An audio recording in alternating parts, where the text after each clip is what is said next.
Então, formalmente, damos início à aula inaugural. Primeiramente, bom, agradecendo a presença de todos vocês, dando as boas-vindas aos novos estudantes, que começam a participar dessa comunidade do PPGM, e especialmente as boas-vindas, logicamente, à professora Eurídice de Souza Santos, que hoje nos honra com a sua palestra Estudos Musicais e Epistemologias Negras. Um pequeno resumo do currículo da professora Eurídice, mulher negra, natural de Amélia Rodrigues, Bahia, tem licenciatura em música pela Universidade Federal de Pernambuco, mestrado e doutorado em música, etnomusicologia pela UFBA, com doutorado sanduíche pela Queen's University of Belfast, professora titular da Universidade Federal da Paraíba, onde ministra disciplinas e orienta trabalhos na graduação e pós-graduação em música, coordena e desenvolve pesquisa no campo da etnomusicologia, com foco na cultura popular e na música afro-brasileira. É membro do International Council for Traditional Music, membro da Associação Brasileira Pesquisadoras Negras, foi presidenta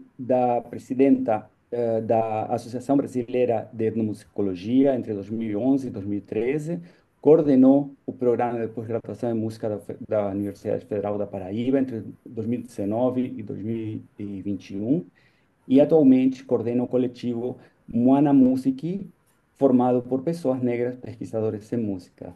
Professora Eurídice, é com você a palavra. Agradecemos de forma pessoal e de forma institucional a sua presença aqui para compartilhar a sua palestra, a sua sabedoria. Estamos muito ansiosos para escutá-la. Então, boa noite. Eu agradeço ao professor Daniel Quaranta, né, por esse convite, também a professora Luciana, né, de quem realmente veio o convite inicialmente, e também a Antonilde, que amanhã vai estar defendendo a tese dela. E um abraço, mando um abraço aí para todas essas queridas pessoas da Unirio, da UFRJ, que eu já vi que tem mais pessoas, tem pessoas da UFRJ também. Aqui no chat, eu acabei fechando o chat para poder ampliar minha tela, mas eu quero mandar um abraço para cada uma de vocês que estão aí. Maia também. Maia, a gente se viu faz muito tempo, né, Maia? Acho que em um concurso, não, uma vez na semana da Funarte, alguma coisa assim, faz muito tempo. Mas que bom vê-los, que bom vê-las nesse encontro aqui, ainda que virtual, né? Mas acho também que a gente até se acostumou, né, com essa ideia do virtual. A gente está sempre se vendo pelo virtual. Então, como eu já fui apresentada, eu não preciso voltar, só fazer uma correçãozinha. Não coordeno atualmente o Mana Music, que é coordenado pelo professor Edu Guedes, da UFES, se eu não me engano. Mas, assim, a gente continua ainda trabalhando com com esse ideal de estudar a afrodiáspora, a música na afrodiáspora brasileira. Então, o título que me foi pedido para trabalhar essa noite foi Estudos Musicais e Epistemologias Negras. Como é um título tão amplo, né, eu trouxe ele um pouco para aquilo que eu tenho pesquisado nos últimos anos, que são as trajetórias sonoras de vida e resistência através dos saberes em roda na Paraíba, especificamente sobre coco de roda. E aí a gente começa, eu não sei quem vai estar passando as páginas, Maia, por favor, Maia. Ok.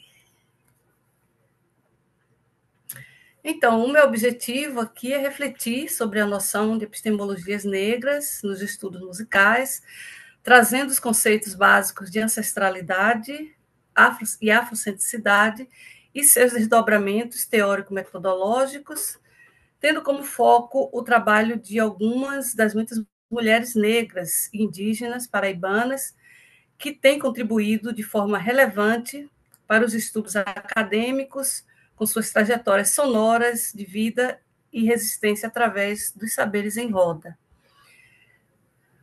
Por favor. Então, dois conceitos estão na base, né, desse recorte que faço de epistemologias negras, que são a ancestralidade e a afrocentricidade. A ancestralidade, eu escolhi trabalhar com a Leda Martins, mas tem um leque de estudiosos que também poderiam estar aqui representados, que estão, de certa forma, representados no conceito, no amplo conceito, né, de ancestralidade. E afrocentricidade,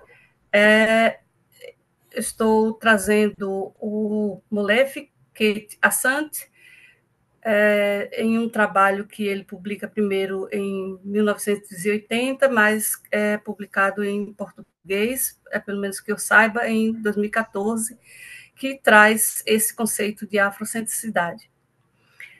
Ambos conceitos que eu estou trazendo aqui dentro dessa ideia de epistemologias negras como conceitos acadêmicos, são conceitos que estão presentes na vida e na vida de povos africanos e da afrodiáspora, na vida dos povos originários também, independente como força vital, como cosmopercepções, como princípio de vida, princípios de vida, e a gente está utilizando aqui, a partir da Leda Martins, no caso da ancestralidade,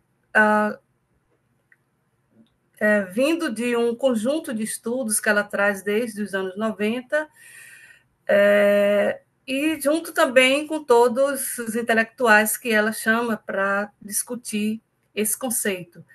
O mesmo eu falo sobre a afrocentricidade de Asante, quando ele escreveu nos anos 80, ele estava trazendo o pensamento que ele próprio diz, né, talvez não utilizado com esse termo, mas um pensamento e um modo de agir, um modo de ação de muitos intelectuais negros e muitos que ele chama de profetas, muitos e muitas personalidades que estavam lutando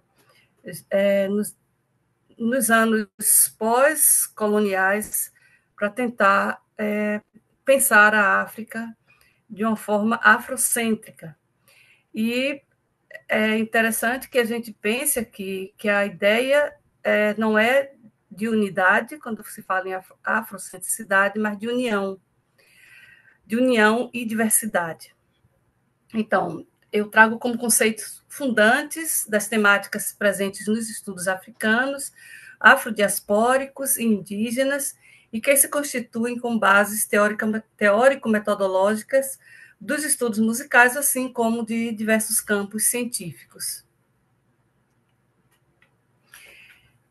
Então, bebendo dessa fonte de Leda Martins, ela vai dizer que a ancestralidade, em muitas culturas, é um conceito fundador, espargido, imbuído de todas as práticas sociais, exprimindo a apreensão do sujeito, do cosmos, em todos os seus âmbitos, desde as relações familiares mais íntimas até as práticas e expressões sociais e comunais mais amplas e mais diversificadas. Também o ancestre, como ondas e radiações, acervos da memória, acúmulo de temporalidade. É interessante a gente pensar nesse princípio, tirando a ideia apenas de passado. Né? Ela vai dizer que a ancestralidade é crivada por um tempo curvo, recorrente e anelado, um tempo espiralar, que retorna, restabelece e também transforma e que em tudo incide. Então, a ancestralidade perpassando, né, vamos dizer assim, a vida e o pensar de muitas gerações. Por favor, Maia. E a Leda Martins, trabalhando nessa ideia de tempo espiralar, né, que vai ser o último trabalho, o último livro dela, né, Performances do Tempo Espiralar, ela vai dizer que a ancestralidade é o princípio base, o fundamento maior, que estrutura toda a circulação de energia vital. Os ritos de ascendência africana, religiosos e seculares, reterritorializam a ancestralidade e a força vital como princípios motores e agentes que imantam a cultura brasileira e, em particular, as práticas artístico-culturais afro, quer nos saberes medicinais curativos, na fabricação de tecidos e utensílios, nas formas arquitetônicas, nas texturas narrativas e poéticas, na dança, na música, escultura, arte das máscaras. E aí, no final, ela vai dizer que nos modos de relacionamento entre os sujeitos e entre o humano e o cosmos, e, em particular, na concepção do tempo espiralar, que é esse conceito, né, que ela vai trazer e presentear, e nos presentear. Ok. Já sobre o pensamento de afrocentricidade, né, que eu já tinha dito, ele é um pensamento que, por mais que pareça trazer a ideia de unidade, é impossível pensar em África e afrodiáspora em termos de unidade, mas de união, né, que é também o pensamento que vai chegar no movimento negro já nos anos 50, esse movimento que vai pensar também em termos da afrodiáspora brasileira e que a gente sabe, até pelas relações que a gente tem mesmo nas comunidades acadêmicas, que nunca são relações de unidade, são relações de conflito, mas que, de alguma forma, ela exige união, né, para que as coisas aconteçam. Então, esse pensamento de afrocentricidade, um modo de pensamento e ação, no qual a centralidade dos interesses, valores e perspectivas africanos predominam, em termos teóricos, é a colocação do povo africano e da afrodiáspora no centro de qualquer análise de fenômenos africanos. É interessante a gente pensar nesse pensamento do Assante, para o que hoje a gente tem, eu diria, de uma década para cá, sobre estudos musicais, estudos, epistemologias negras, pensando exatamente no conceito que ele traz. A afrocentricidade se torna uma teoria normativa que sugere centralidade, ou seja, localização no contexto do interesse da cultura africanos como modelo para a ação. A prática da afrocentricidade torna-se um agente transformador através do qual todas as noções velhas se transformam em novas, produz uma transformação de atitudes, crenças, valores e comportamento na vida das pessoas, criando interalia, entre outras coisas, uma perspectiva revolucionária sobre todos os fatos. Isso eu posso dizer que a gente experimenta na vida de pesquisador, de pesquisadora, né? Uma realidade é invocada, passamos a ter uma nova perspectiva, adquirimos um novo olhar, ou melhor, o que vemos torna-se mais claro. Ainda trago a Santi, acredito, no próximo slide, se eu não estou enganada. Ok. É exatamente isso. Esses são os dois conceitos que vão estar na base, né, do que eu estou tratando hoje aqui com vocês. E vou pedir que, se eu passar muito do tempo, por favor, me sinalizem, certo? Porque a gente, de repente, toma conta, né, do que está falando.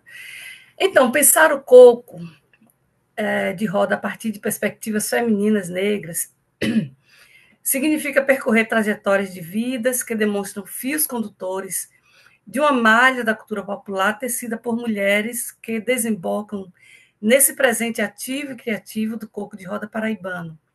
Elas nos ajudam a compreender movimentos femininos que, por meio de suas práticas musicais, vêm ocasionando múltiplos empoderamentos de si de suas comunidades e de pessoas que se envolvem com suas ações. Isso nos leva a compreender o Coco de Roda como uma rede de sociabilidade cotidiana que não se encerra nas performances eventuais, seja nas festas, em suas localidades ou em palcos diversos. Na verdade, esse texto ele estava mais no final, acho que quando eu salvei ele veio para cá, eu vou seguir pensando exatamente aí nesse o que eu estava ainda falando, né, sobre a afrocentricidade, mas já está, acho que bastante explicado, sobre a agência africana, no contexto da história e da cultura, a gente vai pensar as ações afirmativas, a lei 10.639, né, e a lei que segue, né, incluindo povos originários, dentro desse pensamento que está lá atrás, né? Não só nos anos 80, mas muito antes. E o que eu já expliquei aqui também, que ele vai trazer a ideia de diversidade e pluralidade. Então, vamos passando.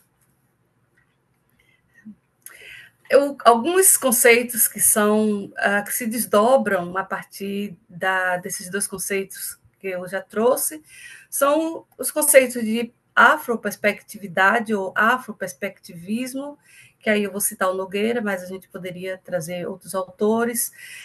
Tempo espiralar, oralitura, encruzilhada, ancestralidade em Leda Martins, quilombismo, políticas afirmativas em Abdir do Nascimento e outros. Aquilombamento, antirracismo em Beatriz Nascimento, americanidade, sexismo em Lélia Gonzalez, saber orgânico, biointeração e contracolonização no Nego Bispo, letramento racial na Aparecida Ferreira, feminismo negro, protagonismo negro, Bell Hooks, Angela Davis, a Denise Ferreira Silva e outras pessoas.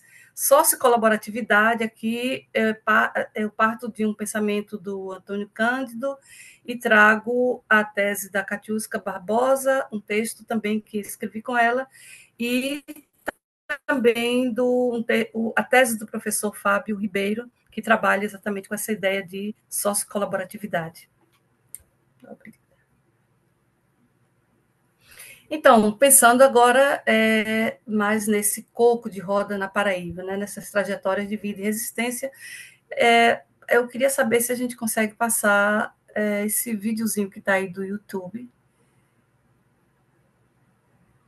Eu acho que eu vou descompartilhar e compartilhar novamente, porque eu não devo ter compartilhado com som, tá? Só um instantinho. Ah, tá bem. Eu tinha colocado ele no minuto 12, talvez ele já se encontre nesse minuto 12, porque é só um trechozinho que eu... Vou pedir que vocês me avisem se passou para o... É um vídeo, né? É um vídeo. Se passou para o vídeo, tá? Porque não tem como saber daqui.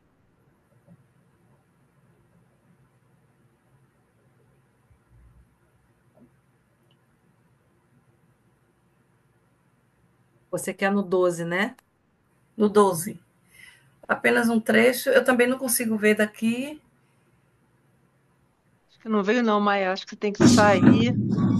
Então tem que descompartilhar e voltar. Peraí, desculpa, gente. Copia o link e joga lá. Acho que agora deve estar, né? Sim. Sim.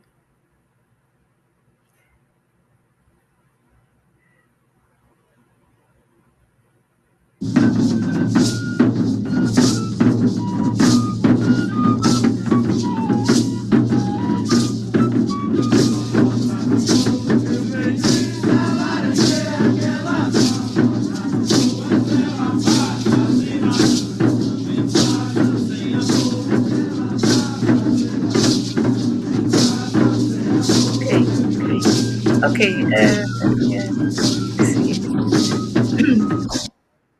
Ok. Aí a gente volta lá. Então, eu fiz questão de trazer primeiro esse vídeo com uma comunidade indígena, mas na verdade aí reúne muitas pessoas, além dessa própria comunidade chamada Laranjeiras, que fica na Baía da Traição, que é um território indígena, que reúne muitas comunidades indígenas.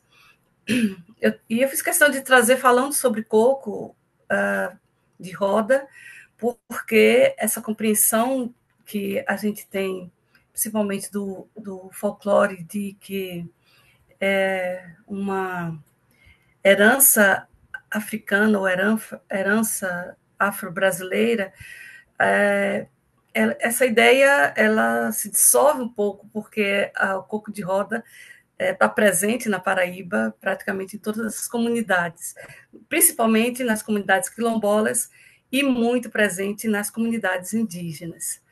Então, por isso que essa questão aí tem pessoas, aí esse vídeo traz o Toré na aldeia Laranjeiras e com muitas outras pessoas que não são da aldeia também. Obrigada, estou passando. Então, sobre o coco de roda na Paraíba, primeiro a gente tem essa descrição na literatura histórica, né, como uma expressão cultural presente em diversas comunidades da afrodiáspora, e aí eu estou aqui acrescentando indígenas, lazer, festas comunitárias, festas do calendário católico, no Toré, no culto da Jurema também. Até os anos 90, sob a liderança majoritariamente masculina, isso também é algo que a gente precisa buscar mais, porque a partir de leituras de jornais antigos e de, inclusive, páginas policiais, a gente tem visto mulheres coordenando, liderando coco de roda, e isso é uma pesquisa que ainda está realmente no início. Então, vínculos comunitários e municipais, vínculos acadêmicos através de pesquisadores do Núcleo de Pesquisa da Cultura Popular, que é da UFPB, e também do antigo CPC, eu estou chamando antigo porque acho que quase não existe mais, são os Centros de Popular de Cultura. Aqui ele não funciona mais como um Centro Popular de Cultura, e também a Comissão de Folclore, né, que ela existe, mas ela não funciona, vamos dizer assim, não está em operação. A partir dos anos 2004, o MINC, a partir do MINC, né, sob a direção do Gilberto Gil, ministro Gilberto Gil, alguns encontros regionais de mestres da cultura popular, que aconteceram em todo o Brasil, e encontros de mestres e mestres do coco de roda e ciranda, a gente já vendo essa agência e protagonismo de muitas mulheres e de mestres também. E também encontros locais, municipais, estaduais, agora sob liderança crescente de mulheres mestres cirandeiras, como é o nome que elas se dão, mestres cirandeiras, e também formando uma rede de sócio-colaboratividade e também trazendo o coco de roda, a ciranda e a mazurca, e também outros gêneros da cultura popular, para a legislação na Paraíba. Eu trago aqui o folder do encontro de cocos, o primeiro encontro de cocos do Nordeste, que foi em 2009, esse coordenado pelo casal Maria Inês Ayala e Marcos Ayala, e eles conseguiram reunir mestres de coco de roda do Nordeste, mestres do coco, na verdade, de todo o Nordeste, né? Foi um encontro de 3 dias, muito interessante, e a partir daí a gente tem outros desdobramentos. Vou tomar um pouco d'água, por favor.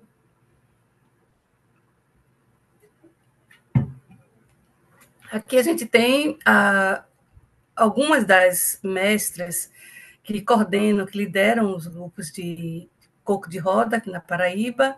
Aí eu vou falando desde esse primeiro quadradinho, a mestra Ana, deixa eu ver se eu consigo lembrar da mestra Odete de Pilar, a mestra, deixa eu ver, de Lenita, a mestra para mim, a palavra está pequena aqui, mas Santa Rita, Rangel, Dona Edith, a mestra Cida, de Caiana dos Crioulos, esse grupo que tem várias mulheres em pé, é uma comunidade quilombola, e nessa comunidade a gente tem a mestra Edith e a mestra Cida, que está nesse quadrado anterior, a mestra Edith, também aqui, a mestra Vomera, e a mestra Penha, que tem uma história particular, porque ela passou um período no Rio como catadora de lixo, e as pessoas da área do coco e da cultura, né, conseguiram trazê-la de volta para cantar coco aqui na Paraíba. Ela tem uma história bem especial. Então, quando a gente está pensando em rede de sócio-colaboratividade, e também sobre liderança, protagonismo dessas mulheres e de mestres também, elas conseguem reunir praticamente mensalmente nas comunidades quilombolas, nos lugares onde os cocos acontecem, onde os grupos existem, elas conseguem reunir diversos grupos, estudantes, professores da universidade, pessoas da comunidade, e nesses encontros, além de dançar, cantar coco de roda, tem também a venda de artesanato, a fabricação de instrumentos, a venda de comida que elas mesmas preparam, e maneira que elas têm para se ajudarem nesse universo do coco de roda. Aí eu estou colocando, não precisa a gente apresentar, vocês podem ver depois, um Facebook, uma página do Facebook chamada Primeiro Encontro de Coco de Roda e Ciranda da Paraíba, que já é coordenado por essas senhoras. Por favor. Aqui também um outro encontro, esse aconteceu num teatro, que reuniu as mestras atuais, então quase todas estão aí, né, muito felizes nesse encontro, elas cantaram, elas ficam muito felizes de poder estar no palco, de se apresentarem, né, para além dessa questão do coco de roda em seus próprios territórios.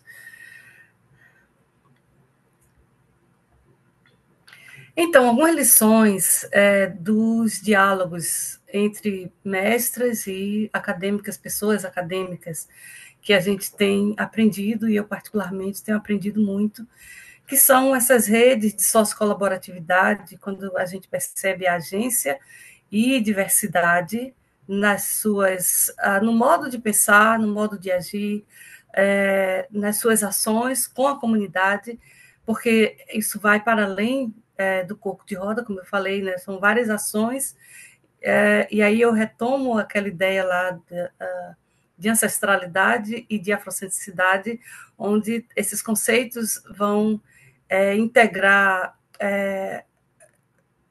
a parte de saúde, a parte de relacionamentos, a parte de cuidado com a terra, e tudo vai estar nessa ideia de ancestralidade e afrocentricidade. Tradição musical, né, com inovação, aqui pensando nos estudantes que têm gravado com essas mestras, gravado inclusive com DJs, e elas também curtem muito essa coisa de cantar coco de roda com outra instrumentação, outro formato, né? Elas se mostram muito felizes de estarem na rede junto com musicistas que estão fazendo e trabalhando com coco de roda.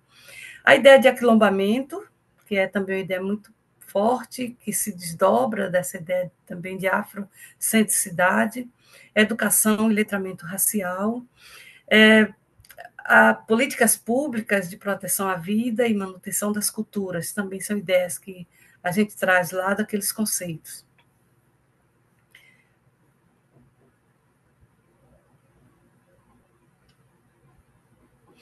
Então, sobre redes de sócio-colaboratividade, como já tinha dito antes, um conceito que a gente traz do Antônio Cândido no Trabalhos Parceiros do Rio Bonito, ele vai dizer que a sociabilidade consiste no agrupamento de pessoas mais ou menos vinculadas pelo sentimento de localidade, pela convivência, pelas práticas de auxílio mútuo e pelas atividades lúdicas e religiosas. Podemos seguir. Então, e as interações, aqui eu já estou trazendo a partir de um texto que eu escrevi com a Catiusca Barbosa, o Coco de Roda na Paraíba e Educação Musical Antirracista.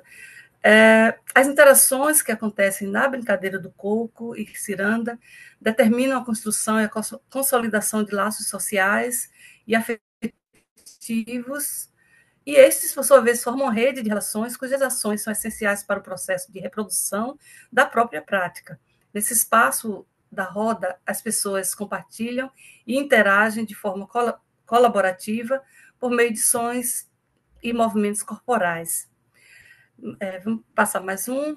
Aqui, o grupo anterior do Quilombo do Guruji, que é uma comunidade litorânea, e esse grupo agora é uma comunidade caiana dos crioulos, um quilombo caiano dos crioulos, que muito interessante, que nessa comunidade a gente eu tenho duas coisas que eu acho muito interessante, que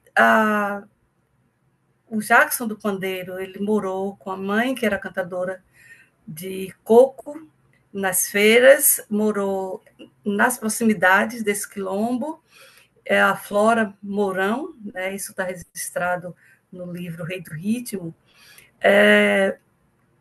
e essa comunidade fica mais ou menos a 12 quilômetros da cidade de Alagoa Grande, que é a cidade de onde Jackson do Pandeiro e a família, né, vem. E também uma outra coisa interessante de Alagoa Grande é a casa de Margarida Alves, né, que é essa mulher batalhadora e que liderou grupos de ação de demarcação de terra, e não só de demarcação de terra, mas também do cuidado com os trabalhadores da terra.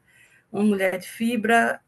Lá em Alagoa Grande tem a casa que é uma espécie de museu, né, da Margarida Alves, e Margarida Alves é aquela pessoa assim, ampla em ações, de muita fibra, né, de uma história de luta muito forte. E aí eu já puxo também para Sapé, que também é um lugar onde tem coco de roda, que a gente tem a Elizabeth Teixeira, que é outra pessoa que completou 100 anos, se eu não me engano, esse ano agora, e com uma homenagem belíssima, também dentro dessas lutas rurais, não só pelo o direito à terra, mas também pelo direito à vida, à saúde, ao bem-estar e tudo mais.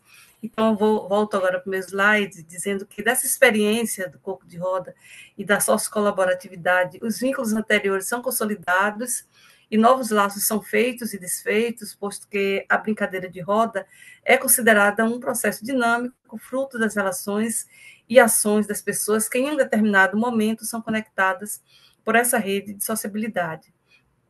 É interessante pensar nessa questão desses laços que são feitos e desfeitos, porque a gente tem um movimento de conflitos também, né? Como eu falei lá no começo, né? Não é uma unidade, nós temos uma união para determinados fins. Ok, vamos passando então. Então, nessa perspectiva, mestras, brincantes, líderes comunitários, políticos, instituições são parceiras em ações de cidadania no universo da cultura popular. Eles concebem, propõem, promovem, implementam políticas públicas voltadas para a preservação das manifestações da cultura popular como cultura viva e de interesse comum. É importante destacar que todas as decisões políticas, ou quase todas as leis e as ações surgem das demandas locais e são efetivadas junto às pessoas e às comunidades às quais elas se destinam. Neste caso, os fazedores da cultura popular. Eu falo isso não de uma forma romântica, mas porque eu realmente vejo a ação dessas mulheres correndo atrás de políticos, trazendo pessoas da política que podem levar um projeto de lei e votar um projeto de lei, pessoas que têm buscado se reunir para fins comunitários, né? Isso é algo que que eu testemunho, que eu vejo, que eu participo. Eu fiz um quadro aqui, mas eu não vou nem nele porque ele está muito pequenininho.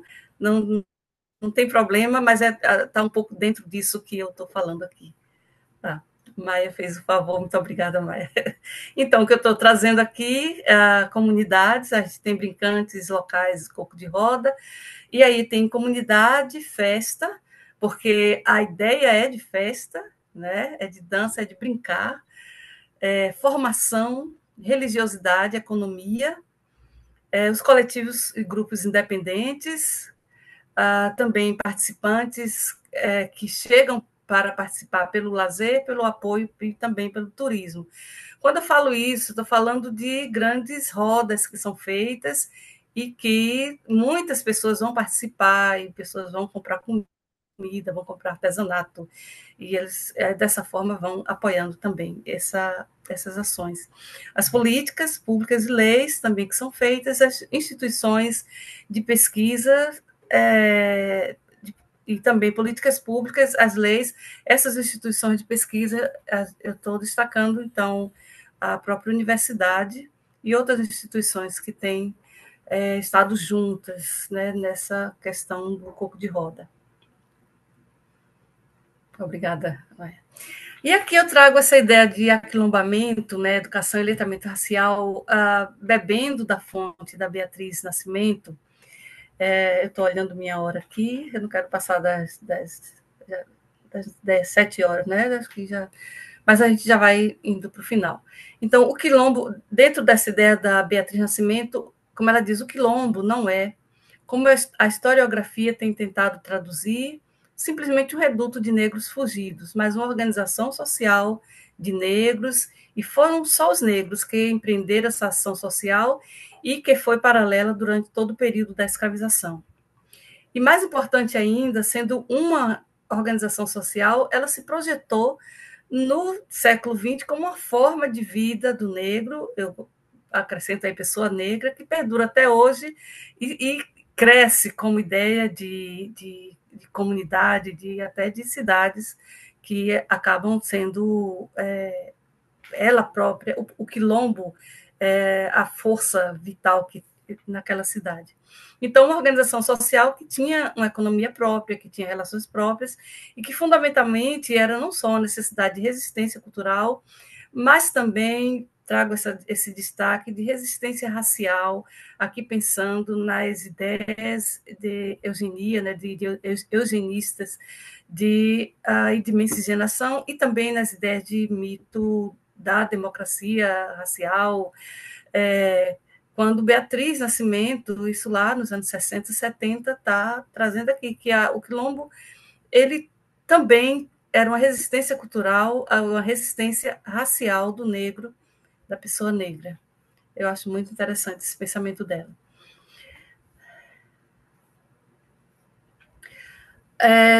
Eu acho que eu vou passar um pouco, porque para a gente ir para outras partes, aqui eu ainda estou falando sobre redes de sociocolaboratividade, e aí dentro dessa ideia de aquilombamento, eu vou pedir para passar mais que a mestra Ana, essa é a mestra Ana, ela está falando em uma entrevista a Erivan Silva, que foi meu doutorando, já isso em 2020, terminou em 2021, em uma entrevista que ela deu para Erivan, ela fala de um coletivo que foi criado a partir das rodas de coco. Então, ela diz, a gente conseguiu, durante 3 anos, fazer esse movimento que era chamar professores e estudantes que iam para as rodas, chamar para darem aula, preparando pessoas do Quilombo para o Enem. Então, ela diz, a gente conseguiu durante 3 anos fazer esse movimento, esse trabalho que a gente dava em contrapartida era pão, com as frutas que a gente tinha por aqui. A gente fazia um suco e botava manteiga no pão e fazia o lanche que dava aos professores. Depois que a gente viu que a coisa estava dando certo, a gente fez parceria com a prefeitura, que dava o transporte. Aqueles professores que não tinham transporte, que geralmente eram alunos de universidade já terminando o curso. E aí ela vai seguir dizendo, e assim, em 3 anos, a gente conseguiu colocar 11 negros na universidade, inclusive um fazendo direito, que hoje é advogado da comunidade, outro fazendo engenharia de energias renováveis, nutrição. Então, a gente ficou muito feliz com esse movimento. A gente não ensinava só as disciplinas para o Enem, a gente ensinava também direito quilombola, a gente ensinava essa coisa de assuma sua cor, a gente trazia também história da África, a gente trazia esse lado também que a gente queria conquistar, que era o lado da aceitação como negro e negra, essa consciência da negritude, né, que a gente está chamando aqui de letramento racial, e foi um projeto incrível, incrível, a gente se sentiu assim como muito empoderado, empoderando também. Isso aí é muito legal, essa fala da mestra Ana. Então, acho que a gente pode ir passando. Essa foto é de um mutirão feito, aí tem professores, alunos, pessoas da própria comunidade, para construir uma sede nova para o Coco de Roda, e também, esse era um tempo da pandemia, vocês podem ver, mas estavam aí pessoas da arquitetura para construir um novo pavilhão, onde passou a ser realizado nessa comunidade, passou a ser realizado as rodas de coco. A gente pode passar. E agora eu vou passar mais, porque aí eu iria explicar um pouco sobre coco, mas acho que vocês podem acessar a partir da bibliografia, né, que vai ser apresentada. Essa foto aqui, né, é simbólica, histórica, do Coco de Roda, se eu não me engano, no bairro da Torre, mas a gente pode passar mais um pouco também. Aqui nessa página eu trago alguns vídeos, porque há uma coisa legal que a gente tem hoje, e é pedido pelos próprios mestres, que tudo que os pesquisadores filmem, façam de produção de vídeo, de áudio, que eles coloquem nos sites, nas páginas das próprias comunidades. Então, são várias páginas que a gente vai ver em sequência ainda. Sobre aquelas políticas públicas de proteção à vida e manutenção das culturas, a gente tem, por exemplo, a Lei Canhoto da Paraíba, né, que já como é que eu digo, que transformou, dentro daquela ideia do griot, né, que transformou a vida de muitos mestres que antes não tinham como viver e passaram a ter renda, muitos deles podendo dar a contrapartida, outros não, mas todos eles com essa renda vinda dessa lei Canto da Paraíba, que, claro, a gente sabe que não atende a todo mundo, né? Há uma outra lei muito interessante, a lei que cria o Dia Municipal do Coco de Roda e da Ciranda no município de João Pessoa. Isso foi uma demanda das comunidades. Outra lei que declara as manifestações culturais do Coco de Roda, Ciranda e Mazurca como patrimônio culturais da Paraíba. E também uma outra lei de 2021 que institui no calendário oficial a Semana Estadual das Culturas Populares Tradicionais da Paraíba, né? E tudo isso como demanda das comunidades. Alguns trabalhos acadêmicos que foram gerados a partir da pesquisa com essas comunidades que estão aí.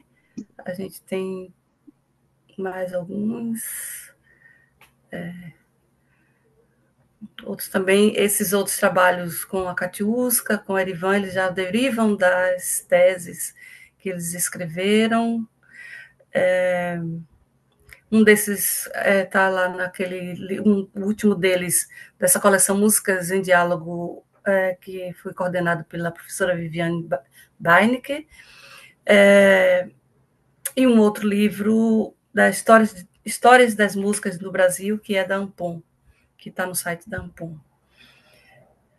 E esses sites são sites, alguns, eles têm mais sites.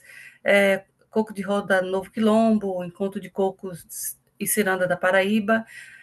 Todos esses são sites que se pode acessar para ver a ação, todo o movimento deles, todas as ações, eles estão trazendo para esses sites.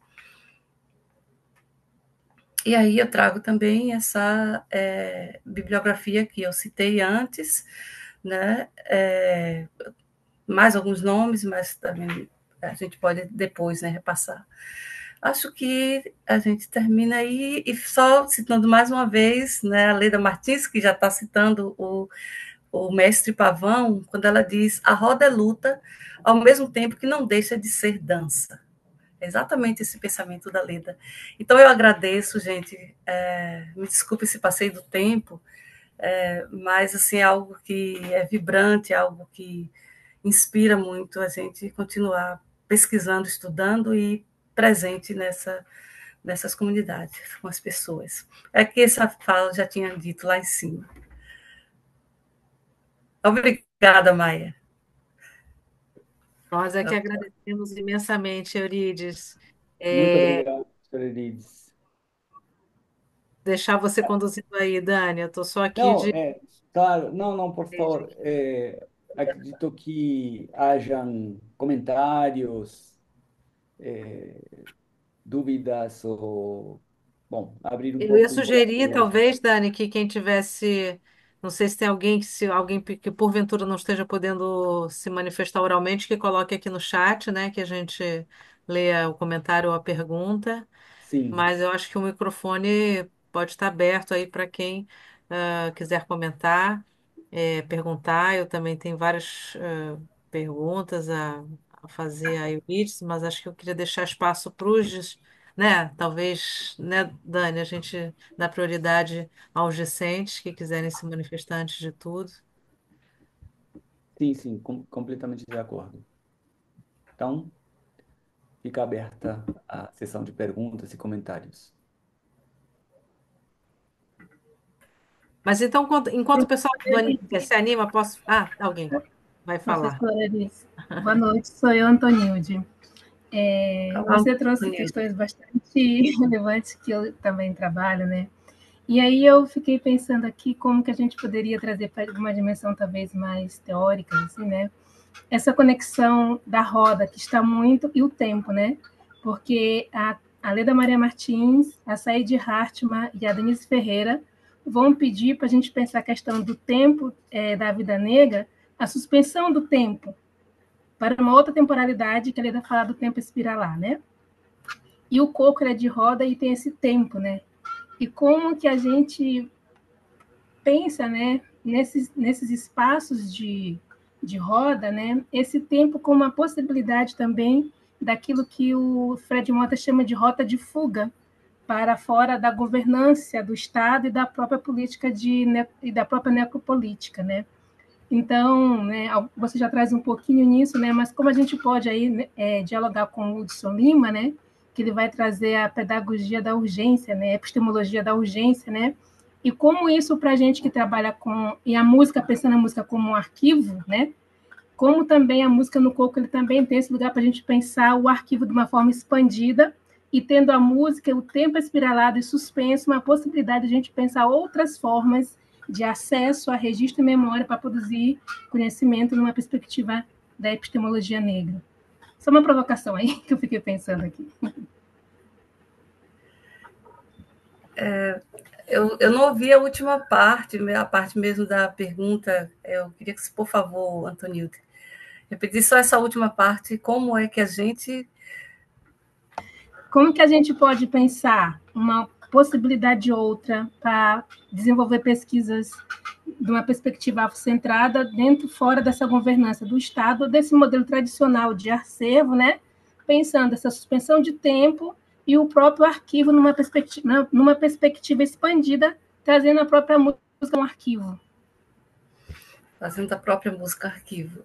Eu acho que, de certa forma, você pergunta, mas você também responde, né? Porque na roda, quando as mestras estão cantando, mesmo elas criando, e o coco de roda é música tradicional e improvisada, e outras que são criadas para determinados eventos, mas você tem o próprio formato da pergunta-resposta, você tem também tem uma frase que a mestra Ana fala numa das entrevistas dela, que é muito interessante, que ela diz que quando ela toca aquele bombo, ela sabe que ali, naquele coro, tem a vida de um animal que agora está fazendo música com ela. Então, esse tempo é um tempo realmente suspenso em música, em liderança, é um tempo que também de autoproteção, né? A roda é um espaço de autoproteção, a roda é um espaço de resistência, e como disse a Beatriz Nascimento, de resistência racial. Então, se você for pensar em termos de tempo, como a Leda traz, nesse tempo espiralar, o quanto, desde os ancestrais, desde da afrodiáspora, né? Desde a escravização, quanto se tem lutado, muitas vezes com as mesmas ferramentas e através de determinadas tecnologias, trazendo novas ferramentas que sirvam para essa autoproteção, também de arquivo. É bem interessante se pensar que a própria roda ela é memória, a própria música é memória, os instrumentos que são feitos, né, de madeira e couro traz também memória de natureza e de ambiente. A roda como resistência e luta com a questão da terra, né? Praticamente todas as comunidades quilombolas e comunidades indígenas cantam coco de roda nos protestos e nas lutas por demarcação de terra e por direitos, né? Então, eu acho que essa resposta sobre como pensar esse tempo suspenso, ele é um tempo espiralar, ele é um tempo que a gente pode até contar ele cronologicamente no momento que a roda começa e termina, ou um festival de coco começa e termina, mas ele vai continuar, e ele veio de antes, continua na frente, ele vai em frente. As mestras estão tocando com DJs, estão cantando com DJs, estão vivendo dentro dessa ideia de energia vital, né? de movimento. E você falou sobre algo que eu não estou muito lembrada agora, mas me veio essa ideia da necropolítica, acho que você falou sobre isso, né? Sobre essa é uma realidade. Sim. Sobre a governança, a ideia de governança do Fred Mota, né, que ele traz que a música é essa possibilidade de rota de fuga no tempo suspenso para fugir da governança do Estado que leva à necropolítica, né? Pois é, eu penso como a Beatriz, que ao mesmo tempo fuga, mas também nesse empoderamento para o diálogo, né? Que é a ideia que é o aquilombamento e que os quilombos nos trazem, né? Porque é através desse fortalecimento que essas senhoras, esses mestres e mestras conseguem chegar num diálogo e chegar em conquistas, inclusive de leis. A gente sabe, como diz Drummond, né, as leis não fazem os lírios, alguma coisa assim, mas ela é um ponto de garantia onde se pode firmar para buscar direitos também. Né? Aí a gente pode falar das ações afirmativas, das políticas públicas, da lei antirracismo, né, e tudo mais. É um tempo suspenso, uma rota de fuga, essa fuga que ela vamos dizer assim, imaginária, é do universo, do abstrato, mas também é do diálogo e de frente. Eu vejo muito as pessoas aqui correndo atrás e encarando a briga, é uma briga grande. E com isso, infelizmente, tem mortes, né? A gente sabe da questão das terras aqui na Paraíba, né? Tem muitas mortes. A Elizabeth Teixeira, ela é um arquivo vivo, né, de muitas pessoas, inclusive o marido, né, que faleceu na luta, que foi morto na luta. Então, é dessa forma que eu posso responder para você. Não sei se consigo. Eu queria sugerir que quem tivesse pergunta levantasse a mão, que a gente poderia ir passando, né, fazendo na ordem. Eu queria só reagir um pouco também a essa pergunta ótima da Antonilde e pensando nessa questão do arquivo, numa expansão da noção de arquivo para além do arquivo, o arquivo externo, né, dessa arqueia externa, do corpo como arquivo, evidentemente, né? Uhum, Né, uhum, Antônio mencionou a roda, você, né, reiterou, mas como um espaço de permanência extraordinária de saber, né?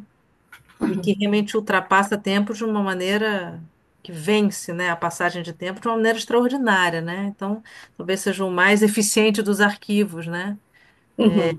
E que escapa à lógica eurocêntrica colonial do arquivo, né? Não sei se Antônio concorda.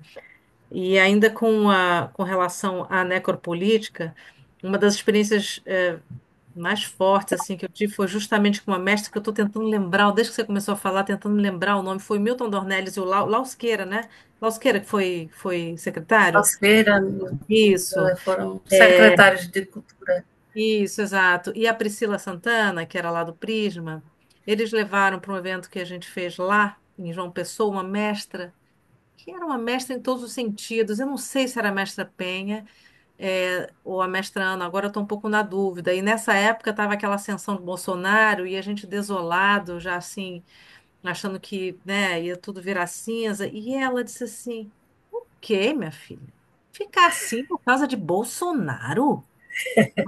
Não, assim, a fala dela era muito impressionante, porque assim, olha, essa conexão, essa organização, né, da qual você falou, né, lindamente, Euridice, essa malha social, é que vai se desfazer com o Bolsonaro, isso está muito para além de Bolsonaro, claro, né, a gente sabe dos efeitos, né, os efeitos jurídicos e práticos, mas tem uma coisa que está ali, e aí essa dimensão do feminino, que eu queria botar minha pergunta, né, você diz que essa a agência feminina no universo do coco, pelo menos na Paraíba, é uma coisa mais recente.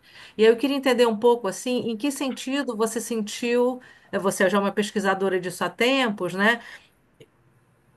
O que que infletiu na prática do corpo com a afirmação dessa agência feminina, né? E aí eu fico pensando nessa capacidade de conexão e organização muito ligada, né, à vida, né, em todas as suas instâncias, e aquilo muito conectado ali. E aí não há Bolsonaro que mexa com aquilo. Mas aí eu queria ouvir de você o que que você sente como inflexão a partir dessa afirmação dessa agência feminina no universo do corpo, né? Pelo menos na Paraíba. Então, eu acho que a pessoa que você está se referindo é a Ana do Coco, né? Porque a Ana tem essa Mulherão, uma mulher grande. mulher, esse posicionamento. Muitas delas têm, a mestra Penha, ela é mais religiosa, ela é mais do encantamento, mas a mestra Ana, ela é de ir para a briga mesmo e de comprar a briga. Então, trazendo, pensando no período que eu comecei a visitar as comunidades onde tinham os mestres, desde aquele encontro de cocos lá de 2009, naquele período tinha já algumas mestres coordenando não apenas os grupos, mas o movimento mesmo de liderar o grupo, de sair, de agenciar, de tomar decisões e tudo isso. Mas isso cresceu muito, eu diria, de uns 10 anos para cá, e muito em função desses encontros, porque até então as comunidades cantavam e dançavam nos seus próprios territórios, ou se encontravam numa festa de São João, ou de uma festa de padroeira em algum lugar, mas a partir do momento que não foi nem aquele encontro de cocos coordenado pela Maria Inês, foi esse primeiro encontro de cocos já com a coordenação delas mesmas, o primeiro encontro de roda da Paraíba, elas passaram a reunir, a fazer mensalmente, cada mês em uma comunidade diferente. Então, todo mundo vai para uma comunidade um mês, todo mundo vai para outra, e parando para conversar, fazendo reuniões, conversando e trazendo isso para as páginas e reunindo com a universidade também. Eu não saberia dizer exatamente em que momento isso acontece, mas eu vejo como um movimento crescente, mas que essa reunião entre comunidades, isso é fundamental para o que a gente vê hoje sobre coco de roda. E junto com isso, políticas públicas, né? Claro, que ampliam um pouco, reduzem, mas que existem. Elas existem. Né? Temos aqui 2 pessoas de mão levantada, a Luciana e o Tiago. Obrigada. Oi, Euridice. Oi, Luciana. Super obrigada aí por aceitar estar aqui com a gente hoje. Obrigada a vocês. Está sendo muito bom. A pergunta que eu tenho para fazer, na verdade, me ocorreu na hora que a Antonilde estava fazendo a pergunta dela, que envolveu tanta coisa. A pergunta dela envolveu tanta coisa, né? Então, só para te provocar, assim, o que você pode dizer para a gente no seguinte sentido: pensando nessas violências todas, né, sociais que a gente vê, que a gente sofre de diferentes maneiras, e em paralelo essa questão do quilombo, da roda, da proteção, né? E você falou em diálogo, né? Você falou em diálogo. E quando você falou em diálogo, me veio na hora uma aula recente que eu assisti do Luiz Antônio Simas, que ele cita o Zé Pilintra, quando o Zé Pilintra fala assim, usar sapatos para continuar descalço. Então, ele está querendo chamar atenção para a questão da transgredir se adequando, né, e se adequando para transgredir. Então, quando você falou em diálogo, e a Antônia tinha trazido já outras questões, me veio isso. O que você pode falar sobre essa questão do diálogo e essa questão do usar sapatos para continuar descalço? Legal, muito legal essa ideia. Então, tem uma coisa que eu percebo no coco de roda já há muito tempo, é que são 2 coisas. Primeiro, que as pessoas sempre dizem coco de roda e ciranda, né? E também os mestres, eles se chamam mestres cirandeiros e mestras cirandeiras. Eu já estive, a primeira vez que eu estive na comunidade de Caiana dos Crioulos, eu procurei pela mestra coquista, a mestra de coco, Dona Edith, e eu não consegui encontrar a Dona Edith. No momento que eu falei mestra cirandeira, eu a encontrei. Eu vejo nessa junção de ciranda uma dança europeia, portuguesa talvez, mas de origem europeia, com o coco de roda que a gente tem essa ascendência afro-indígena, um diálogo fundamental que já começa desde aí, reunindo 2 danças. Sempre, aqui na Paraíba sempre se dança coco e ciranda. A lei é de coco e ciranda. E agora também mazurca, que é um gênero, né, que a gente sabe da música, mais da música erudita. Esse diálogo, ele, desde das notícias que a gente tem das comunidades quilombolas, por exemplo, de Palmares, né, o quanto se negociava entre a comunidade, a liderança, né, comunidade e cidade, eles sempre produziram alimento, dentro das comunidades e vendiam em troca de outros produtos, de outros alimentos, de outros. Então, ao mesmo tempo que a gente tinha, quando eu frequentava, um período que eu estava frequentando a comunidade Caiano dos Crioulos, tinha um médico do PF, como é que se chama? Não estou lembrado, PSF, parece que dá, né, o nome que dá, que ele era um médico, um clínico que ia lá sempre, mas quando ele chegava, a conversa dele era com a mestra Dona Edith. E uma vez ele estava atendendo uma pessoa conhecida e se identificou, né, que conhecia a comunidade. Aí ele me perguntou: você conhece Dona Edith?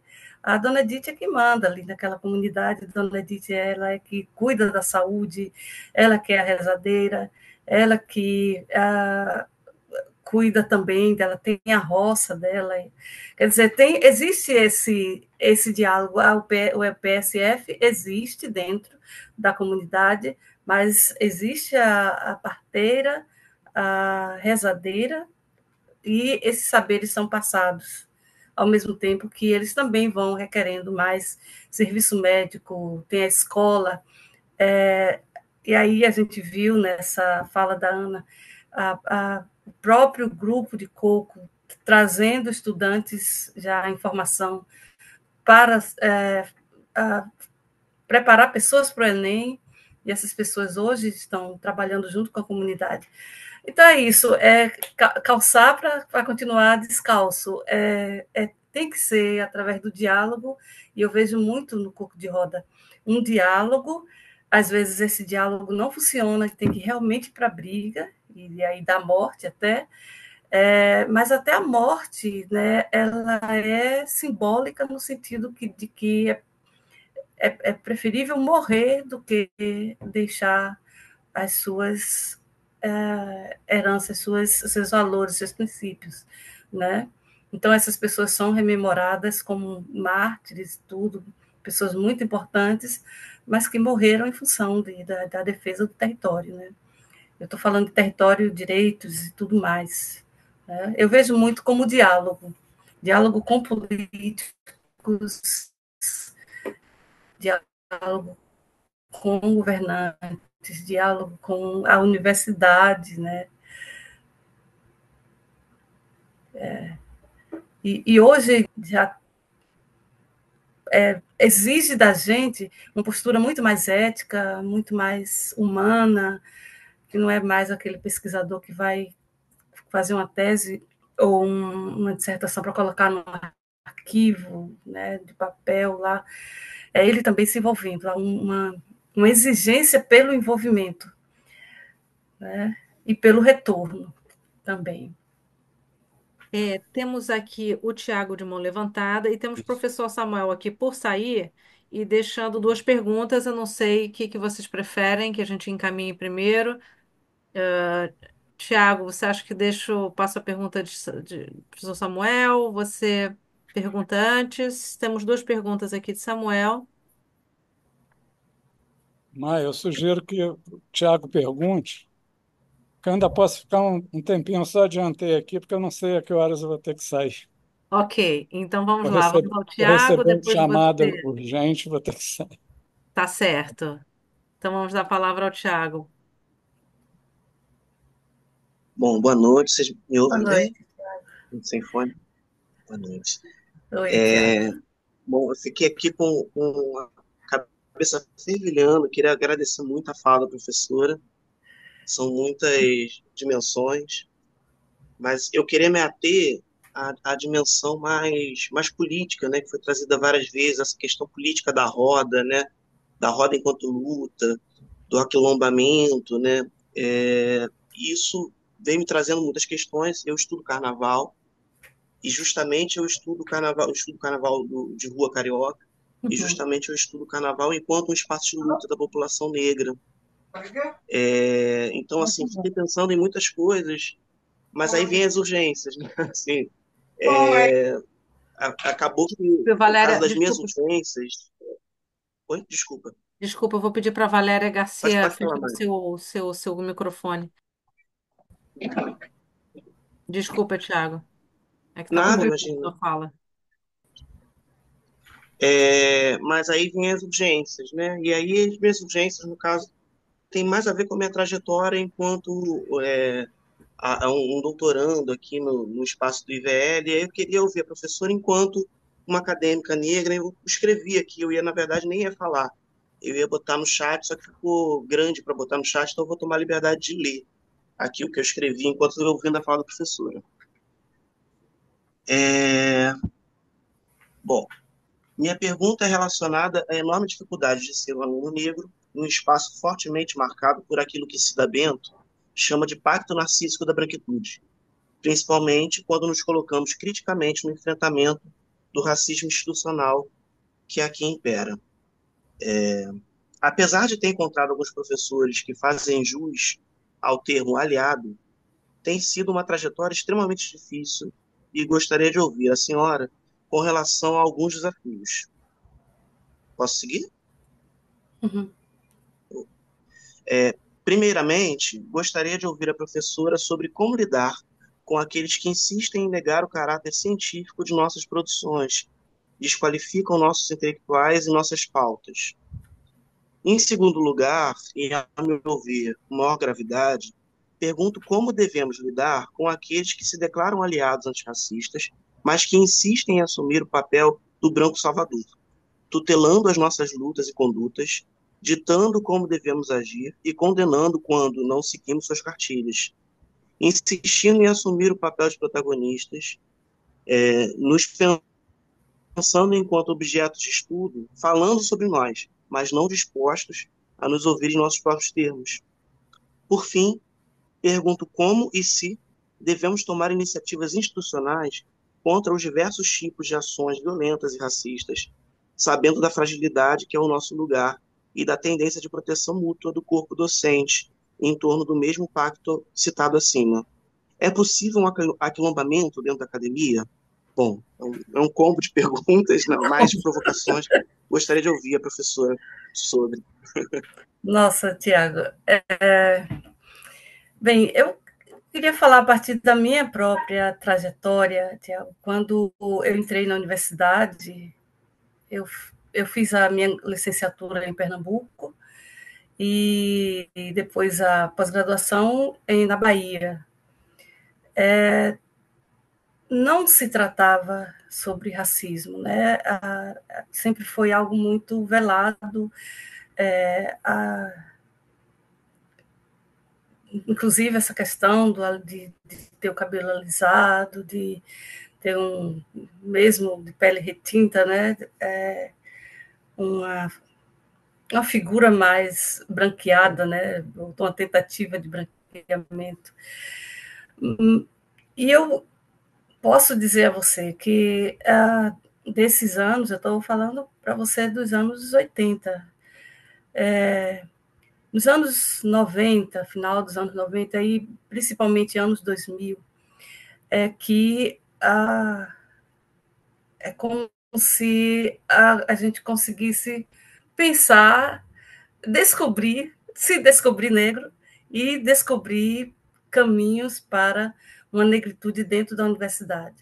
Mas, quando eu trago, por exemplo, o exemplo das mestras, é que praticamente tudo que a gente tem aprendido com relação à luta vem das ruas, não vem das instituições, vem das ruas.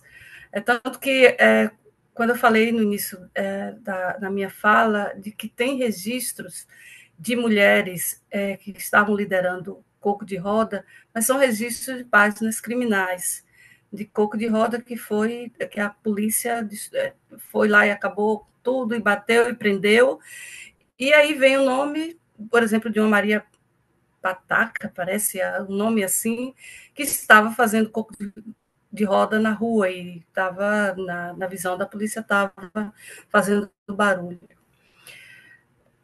Eu aprendi que a gente precisa ver e se envolver com quem já vem na luta há muitos anos, para se fortalecer e chegar como docentes, como estudantes e docentes mais fortalecidos. E também, não há como resolver uma questão que é de tão longa data e que é tão cristalizada. Eu não vou dizer nem da noite para o dia, porque a gente não está falando aqui da noite para o dia, são anos, né? Mas não há como resolver sem aquilombamento. Tem que ter aquilombamento. Essa é a maior lição que eu aprendi com as mestras. Aquilombamento no sentido de ninguém está pensando igual a ninguém, mas está todo mundo junto, porque compreende que aquela luta tem que ser coletiva. Né? Mesmo que se pense diferente, mesmo que se queira um caminho diferente, mas em algum momento tem que ter encruzilhada para reunir forças. Né? E nessa encruzilhada aí que vem o diálogo. Eu acredito muito no diálogo. É que vem o diálogo de buscar aliados. Nenhum desses quilombos, nem Palmares, nenhum deles sobreviveu sem dialogar com outras comunidades fora. E um depoimento que, por exemplo, tenho de uma pessoa de Caiana dos Crioulos é que as pessoas saíam lá da área do quilombo por o que eles chamavam de veredas, que só eles conheciam, podiam andar e voltar para que as pessoas de fora não conhecessem. Mas eles saíam, né? Saíam para conversar, para dialogar, para vender os produtos que eles produziam, para trabalhar também e voltar. Eu não sei se eu citei aqui na minha fala de uma vez que nesse dia que eu estava procurando a mestra cirandeira, eu rodei no quilombo, era meio-dia, a mestra tinha marcado de começar a roda às 2 horas, e eu cheguei cedo, porque eu queria ficar lá com as pessoas, conversar. Eu cheguei ao meio-dia e rodei o quilombo muito, tentando achar, porque a rua era a entrada de uma mangueira ou de uma jaqueira, de alguma coisa assim, e não conseguia achar. E aí dá para a gente perceber, e eu também não encontrei ninguém. Quando eu cheguei lá, né, na casa da mestra, as pessoas disseram assim, eu vi passar um carro vermelho, mas a gente não sabia de quem era, a gente não sabia quem era que estava passando. Né? Então, é uma proteção que vem, eu acho que de muito tempo, uma autoproteção que as pessoas caminham lá pelos que você pode entrar, nos quilombos, mas assim, os segredos, os valores, os princípios, eles têm e vão permanecer, mas eles dialogam. O diálogo é sem dúvida o caminho. Esse caminho tem sido do movimento negro, desde o princípio, e passando por muitas fases, né? Esse caminho tem sido também das nossas intelectuais, né? A Lélia, a Beatriz. A Beatriz, infelizmente, perdeu a vida, né? Tentando passar esse letramento, né? Para outras pessoas. Mas é o diálogo, eu não vejo outro caminho, a luta e o diálogo. Aí eu tento responder a todas essas questões. Eu sei o que você está me falando, sei que não é fácil, mas sei também, eu vim de um período que não se falava em racismo, não se tocava em racismo.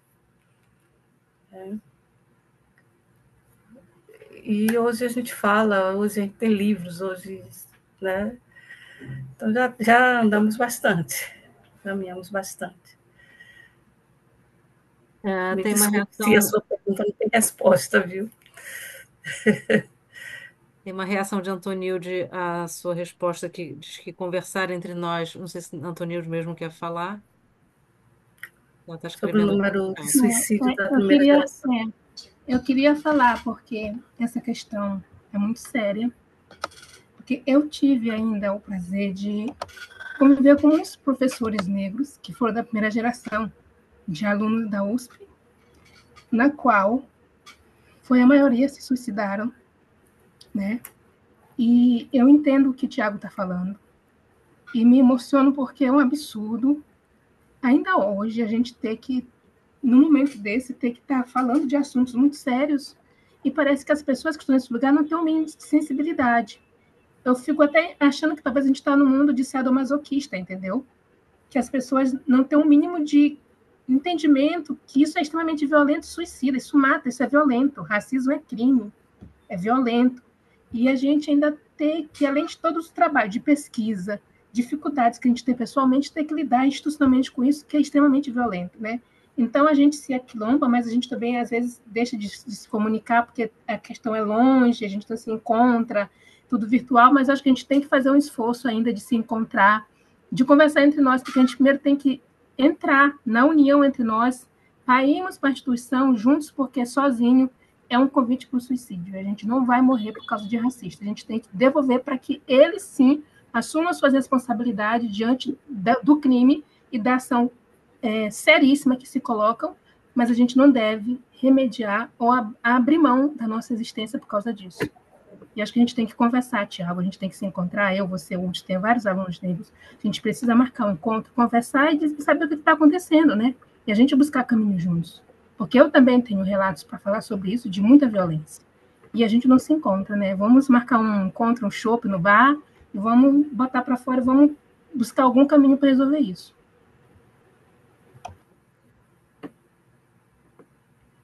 É um pouco de roda sobre isso. Eu não sei se o professor Samuel ainda está aqui para fazer pessoalmente suas perguntas. Sim. Bom, eu vou lendo aqui, acho que ele não está mais, mas Está então. sim, Samuel, tá. você está com o microfone fechado Estou com o agora. microfone fechado, desculpe. Olá, Eu queria Samuel. saudar a todas, todos, todes, mais uma vez, especialmente a minha querida amiga Eurides. Nós já nos conhecemos de longa data e temos travado lutas conjuntas, outras em separado.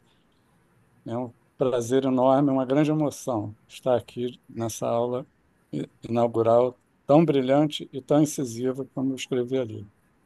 As minhas perguntas são, na verdade, uma complementação, um repeteco da segunda parte da pergunta da Antonildes, né? Ela perguntou como nós podemos fazer por fora do Estado e por dentro do Estado, né?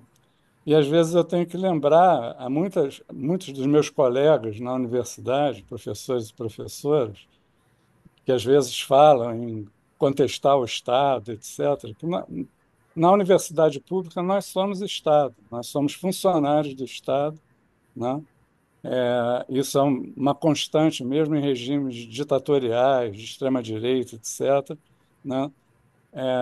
Os funcionários, trabalhadores do Estado, né, não corroboram políticas, às vezes, que são ditadas pelos governos de plantão, principalmente em regimes ditatoriais, como nós vivemos formalmente, assim, declarado entre 64 e 85. Então, a minha pergunta é com relação à segunda parte, o que nós podemos fazer por dentro do Estado, né? Acho que você já começou a responder nessa última resposta ao Tiago, né? Temos que insistir, continuar e radicalizando com estratégias, né? Como atingir objetivos, como você própria colocou. Chegamos muito distantes de 30 anos atrás, mas ainda num ponto não satisfatório, absolutamente não satisfatório. Então, por dentro do Estado, eu faria as minhas duas perguntas, né? Sendo o corpo uma expressão que abrange, como você bem colocou, dimensões múltiplas, como ancestralidade, raça, cuidado, festa, etc., etc., né? Dimensões que são tratadas no âmbito interdisciplinar, multidisciplinar na universidade, né? Quais são os reflexos dessa articulação entre comunidade e universidade no âmbito das mais variadas áreas de saber de uma universidade pública, como a UFPB, né? Há aliados em outras unidades dentro da própria escola de música, né? Como é que essas alianças são possíveis? Alianças, umas mais fortes, outras mais fracas, outras mais ou menos. Como elas são possíveis, se elas existem hoje na UFPB, que é uma instituição na qual eu também trabalhei, né? E assuntos como esses, colocados dessa maneira, não se colocavam, né? Eu próprio conheci muita gente que é hoje protagonista do MNU até hoje, Gilvando Santos Carvalho é um deles, né? Que é um músico e também foi diretor regional da Polícia Rodoviária Federal, né? Sob o governo do inominável, né? Mais um servidor público, lutador pelo movimento negro, uma figura na UFPB central a que esses debates avançassem, em outro momento histórico, né? Então, a primeira pergunta é essa, bastante longa e prolixa. A segunda, Eurídice, seria, sendo a Paraíba, em especial a UFPB, palco de pesquisas e colaborações desde pelo menos os anos 60, pré-regime militar, né? Então, por exemplo, Elizabeth Teixeira foi entrevistada pelo Eduardo Coutinho, uma equipe do CPC da UNE, né? E isso acabou se tornando um filme que nunca foi finalizado. A máquina foi apreendida, né? E só foi liberada lá em 1979, né? 79, 80, depois da anistia, né? A máquina foi devolvida ao FPB pelo quartel do Exército. E ela foi registrada lá, e esse registro foi parte de um filme épico, né? Da saga brasileira, da tragédia brasileira, Cabra Marcado para Morrer, né? Então, essas colaborações, na Paraíba, elas vêm de longa data e o UFPB está sempre ligado a elas. Tem também o NUPO, Núcleo de Documentação da Cultura Popular, né? Que também fez vários trabalhos de documentação sob outros marcos, outras perspectivas, né? E eu lembraria, por último, o NUDOC, o Núcleo de Documentação de Cine Documentário, muito importante também no registro de muitas dessas festas, de muitas dessas manifestações, e de resgate também do material que foi feito pela UNE pré-64, né?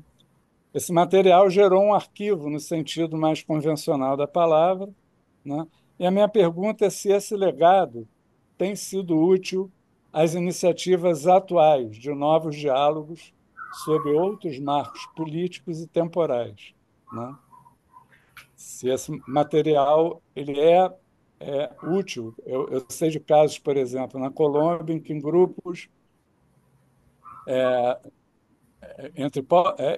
no qual entre povos originários há um acionamento das universidades, desses aliados, eles chamam lá, inclusive, de aliados formalmente, né? Para resgatar essa história das documentações anteriores, que, mesmo sendo feitas sob marcos questionáveis hoje em dia, são úteis justamente às principais lutas do aqui e agora, que são lutas pelo reconhecimento do direito à terra, pelo reconhecimento do direito aos modos de vida, de resistência, né? E esses documentos muitas vezes feitos sob marcos equivocados, né? Limitados pelo período histórico que eles foram feitos, têm sido úteis a essas lutas também. Eu queria saber se o NUPO, NUDOC e o próprio movimento estudantil têm mantido esses arquivos têm servido ou não às lutas atuais.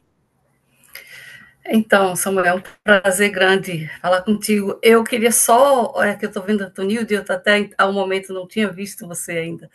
Antonilde, não há outro caminho a não ser a coletividade, que não é uma coletividade com unidade, com diversidade. Esse é o caminho.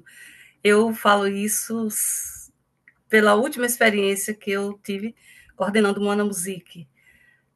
A união precisa ser mantida, a luta precisa ser mantida com diversidade. E pensando agora, Samuel, eu fico... Nossa, hoje eu tenho uma consciência tanto da universidade que eu trabalho, quanto dos locais. Eu coordenei a coordenação de extensão cultural por 4 anos, de 2005 a 2009, e visitei praticamente todas as cidades que tinham ligação com a COEX, né, que tinha alguma oficina, algum trabalho. Mas até o momento, eu estava chegando na universidade, eu entrei em 2002, naquele momento eu não tinha consciência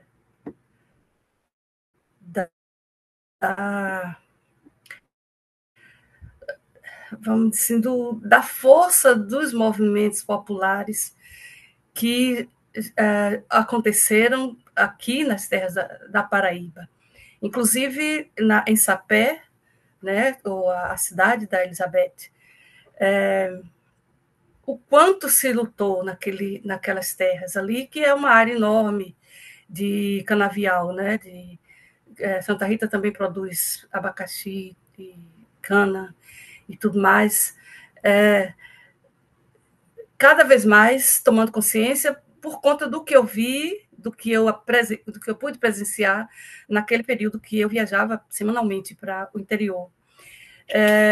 E naquele momento a gestão tinha ainda uma ação mais direta. Eu tinha como pró-reitora a professora Lúcia Guerra, que você deve conhecer ou lembrar dela. E daí, logo depois da gestão da Lúcia, a gente entrou numa gestão vamos dizer, um semifascismo e depois um fascismo mesmo grande, com o reitor que saiu, que terminou o mandato esse ano, no ano passado, e ele não conseguiu votos da comunidade acadêmica e foi colocado, porque ele tem um tio que é militar e tal no governo do Inominável, né? Então, nesse período, eu vi o NUPO, o NUDOC e mesmo o NTU, né, que é um núcleo de teatro de muita ação, quase fechar as portas. O NTU não tanto, porque as pessoas lá tinham mais essa ligação com os movimentos de rua. Mas o NUPO e o NUDOC, dentro da universidade, eles não tinham... eu sempre passava lá e o que está acontecendo? Está fechado para reforma, está fechado para reforma. Eu preciso voltar lá agora que a gente tem uma reitora, e também a própria pró-reitora de extensão, ela está reunindo pessoas que têm interesse em pensar o encontro de saberes aqui na Paraíba, que é uma luta de muito tempo, né? Mas a gente não conseguiu nada nas gestões anteriores, e agora já conseguimos uma primeira reunião, e aí, dentro desse encontro de saberes, pensar. Isso envolve pessoas do teatro, da música, de vários cursos, não apenas de música, acho que de música só apenas eu tenho participado. Esses núcleos, por mais que a gente fale para os estudantes, olha, existe lá o NUPO, inclusive uma parte que está digitalizada, mas é preciso ir lá e começar a utilizar novamente e ver o que tem lá, esses documentos, para a gente reativar.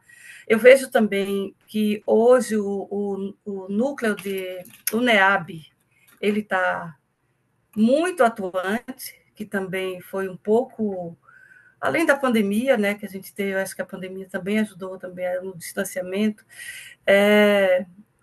o NEAB ele está com ações praticamente semanais, tanto dentro da universidade quanto fora.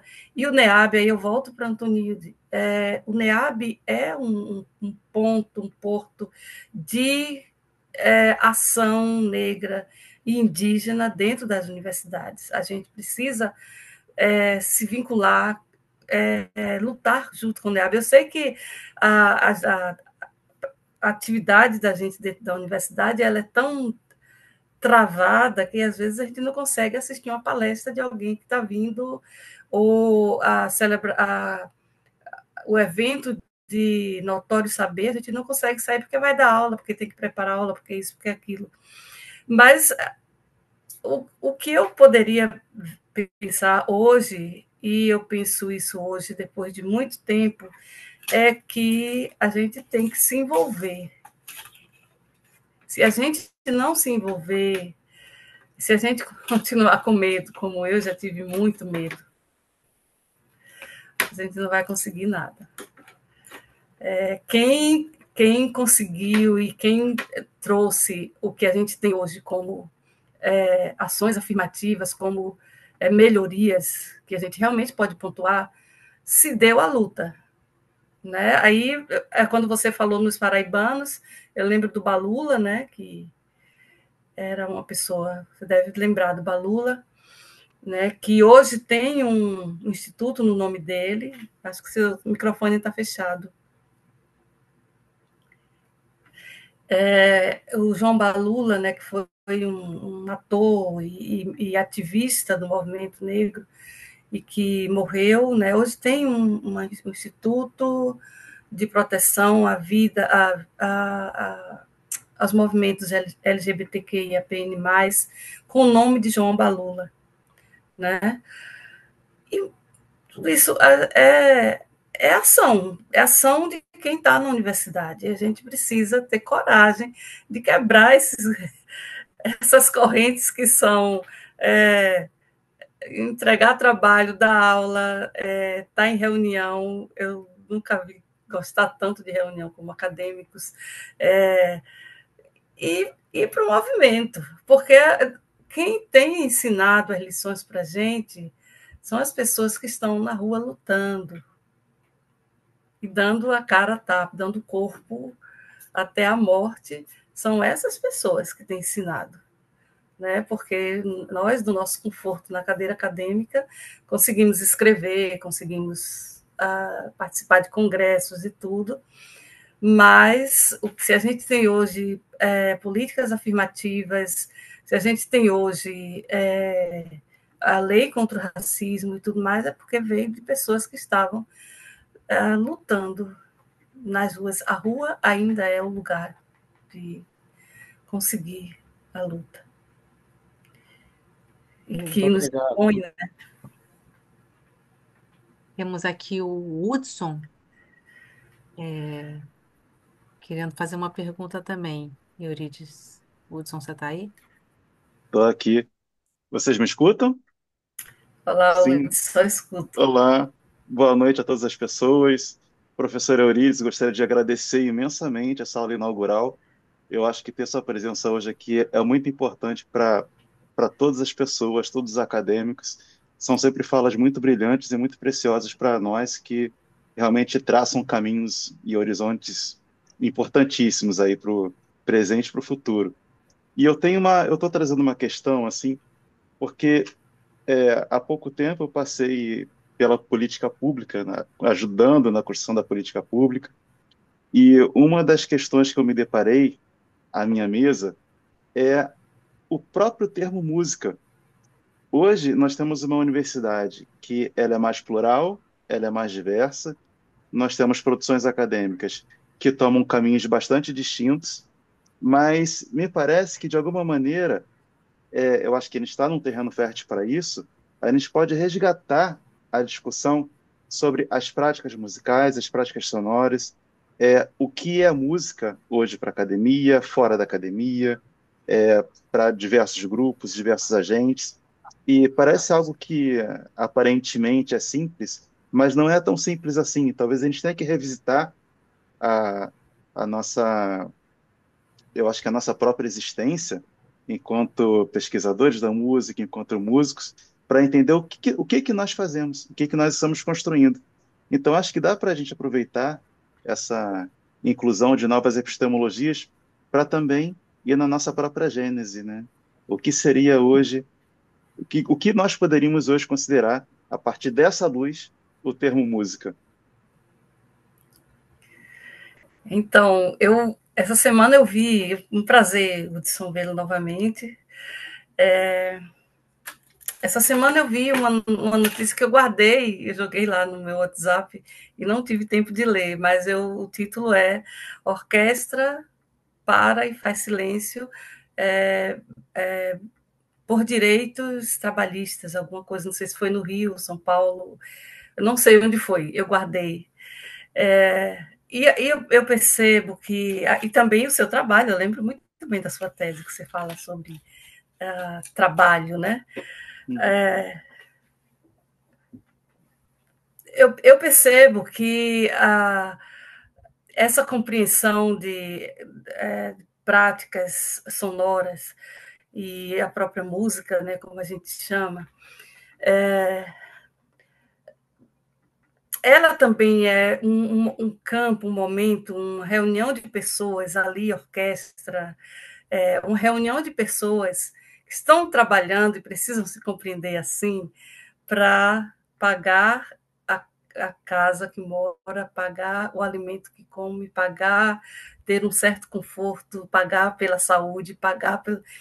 E cair, quebrar essa história do status que o músico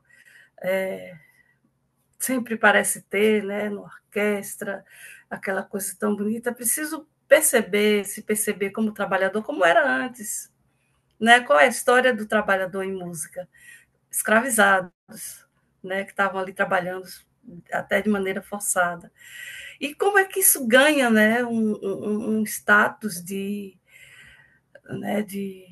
você chegar na orquestra que você não pode nem se mexer, que as pessoas vão ficar olhando para você, ou que de pessoas que não têm acesso a teatro, não têm... São trabalhadores,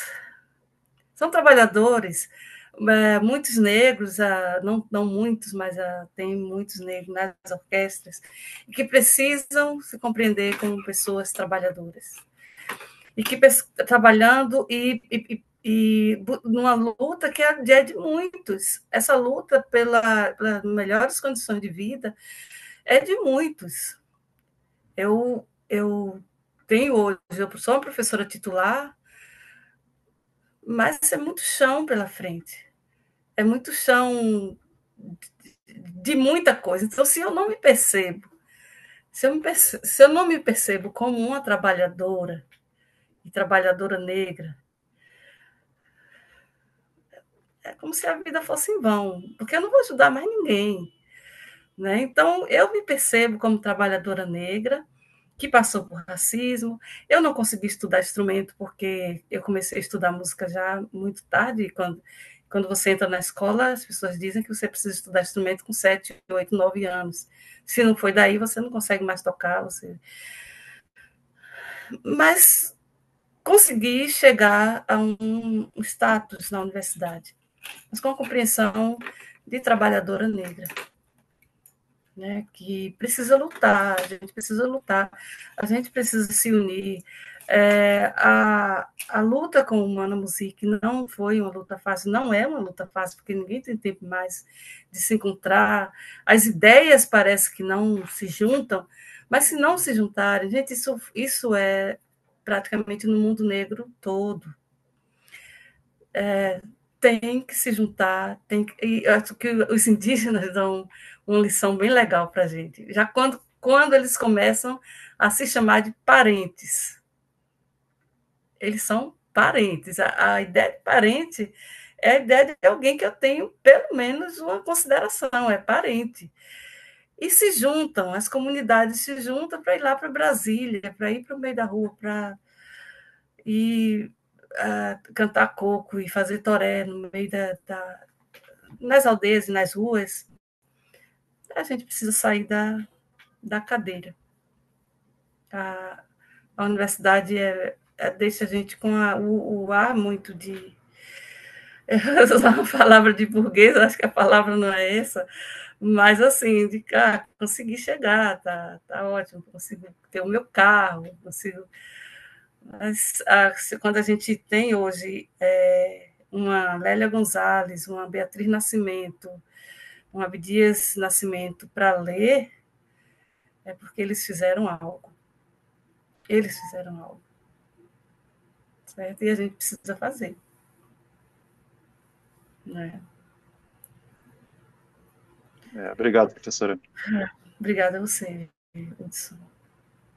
O Robson Mendes pergunta, Eurídice, se é possível ter acesso à parte que a professora Eurídice explica o que é o coco, incluindo a partitura. E eu entendi pela sua fala que você vai compartilhar o PDF, não é Eu isso? posso compartilhar, sim, inclusive um texto que foi publicado, deixa-me ver, que está na História das Músicas do Brasil, no site da Ampom. É um texto sobre coco de roda, que tem aquelas estruturas, a instrumentação, tudo isso está lá naquela História das Músicas do Brasil. Tem um outro também que eu posso passar, acho que ele não está na internet, mas posso passar o nome, né, o nome do livro. E Eu não sei tem se é teses, algumas teses também. Não sei se há outras perguntas aqui. Por hora não há escrito. Se tiver, por favor, levantem a mãozinha aqui. Enquanto isso, eu queria te perguntar, Eurídice, se nesse universo do coco, quer dizer, que você estudou, você frisou muito bem que você estudou no caso da Paraíba, e na cena, por exemplo, em Pernambuco, Arco Verde, enfim, você percebe muitas diferenças nas práticas hoje? Essa afirmação da figura feminina também está forte também em Pernambuco, ou se é uma particularidade mais no caso paraibano? Sim, sim. A figura da liderança feminina está muito forte.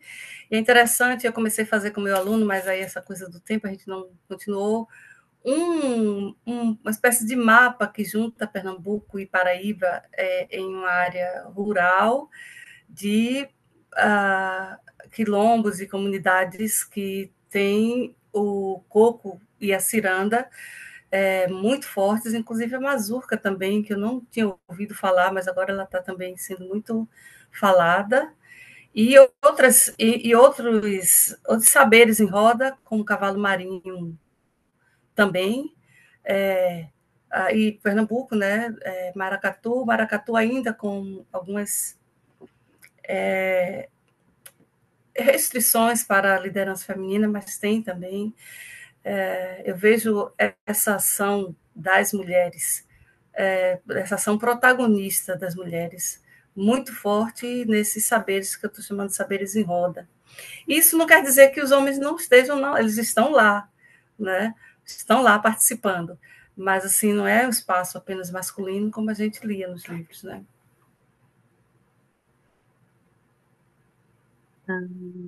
Antônio diz que tem o Baque Mulher que surgiu. Baque Mulher. Aqui também, na Paraíba, tem um maracatu, liderado por uma mulher.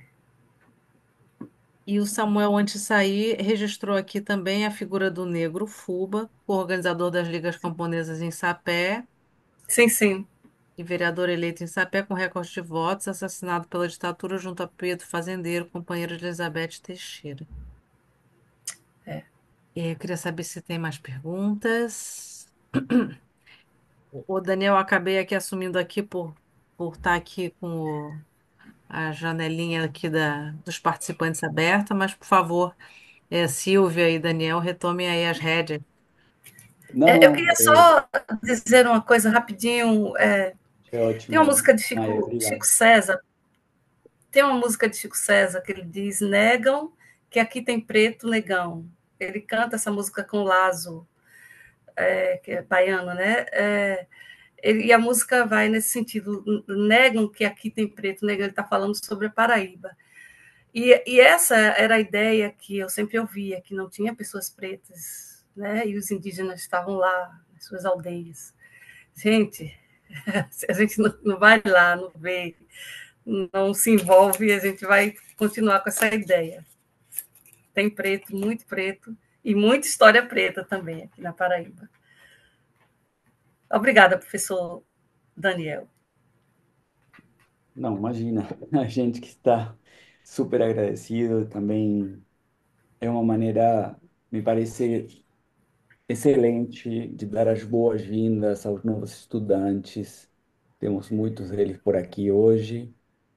E um convite também à ideia de criar comunidade, de tentar unir forças em prol de uma pesquisa, de uma universidade mais plural e mais democrática, né?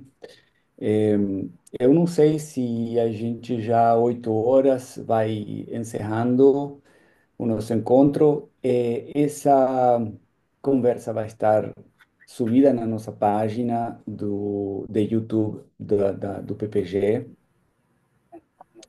e vai estar disponível para todo mundo. Eu não sei, eu creio que tinha algumas pessoas que estavam pedindo seu PowerPoint. Me parece que você já liberou para o Henrique. Henrique pode passar para os colegas. É, no mais, não sei, tem mais questões, mais contribuições, mais perguntas? Pode fazer um convite? Claro. Então, amanhã, quem quiser repeteco da professora Eurides, ela estará na banca da Antonilde, que vai defender amanhã a tese dela, presencialmente no Sindicato dos Músicos, ali no centro da cidade, na rua Álvaro Alvim, 24, sala 405, às 2 horas da tarde. A professora vai estar online, mas o evento vai ser todo presencial, híbrido, né, no caso. Fica o convite aí. A professora Maravilha. Adriana também colocou uma mensagem aqui no chat. Agradeço a bela e inspiradora aula da professora Eurides e desejo um excelente início de período a toda a comunidade discente e docente do PPGM. Maravilha. Então, Eu chegamos. queria deixar meus agradecimentos às pessoas que estavam aqui. Eu vi a Marta, em algum momento, falou comigo, o Sim. Vincenzo está ali, muito obrigada. E muitas outras pessoas que eu vi por aqui. Gente, muito obrigada mesmo. É o melhor de poder falar, é poder falar com, né? Falar com pessoas. É. Né? Se quiserem E ter abrir esse as feedback câmeras, de se a vocês é gente tirar uma maravilhoso. foto também é legal para registrar o momento. Quem tiver câmera e quiser, né? Claro, a gente tira Poderia uma, ser, né? faz um print aqui para registrar. Ah, a Marta está aí. Eu já tirei de uma página, vou tirar a outra página aqui. Clifford também, obrigada. Maravilha. Ver se eu Então, consigo. Eurídice, você tem a sua casa, como disse meus amigos mexicanos, a sua casa por aqui também. Sinta-se em casa também para ao Obrigada. Rio acolhê-la a qualquer momento, obviamente que sempre será consultada para bancas ou outras instâncias que sempre são necessárias. E foi uma honra tê-la aqui hoje, compartilhando seu conhecimento, seu saber, sua experiência, seus anos na universidade, também nessas comunidades. Acredito que para nós, como comunidade, foi uma experiência muito legal ouvi-la, né? Então, estamos muito felizes. Então, Obrigada, um obrigada, aplauso gente. enorme para a professora Vivi. Obrigada. Estamos Então, juntos, estamos juntos. muito obrigado. Então, muito obrigado a todos e todas. O professor Cliff, que está nos escutando desde Austrália, está em postdoc. Ah, Bom, nos vemos logo mais, bom, na banca que terão amanhã e nas aulas e no acolhimento que a gente fará para os novos estudantes do PPG, mestrandos e doutorandos. Logo mais, a coordenação já está em mãos da Silvia, eu serei vice, Então, seremos coordenados por ela e muitíssimo obrigado a todos e todas. Obrigado, Maia, pelo, pelo Zoom e pela condução também. Henrique, obrigado. Então, um grande abraço para todo mundo. Bye, Tchau, bye.